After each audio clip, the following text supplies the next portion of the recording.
Hello everyone, welcome back to the online help guide. I'll be guiding you on how to block contact in Imo in this tutorial. Let's get started. Start by opening Imo on your device. Now open the chat of the person that you want to block. Tap on the three dots at the top right. Tap on their name at the top. Tap on the three dots at the top right again. At the bottom, toggle on the icon for block. Tap on block again to confirm.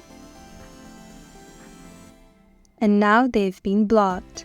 And that is how to block contact on Imo. Thank you for watching Online Help Guide. Hope this video was helpful. If it was, then hit the like button and comment down if you have any questions or feedback. Also, if you're new to our channel, subscribe and hit the bell icon so that you don't miss our upcoming videos.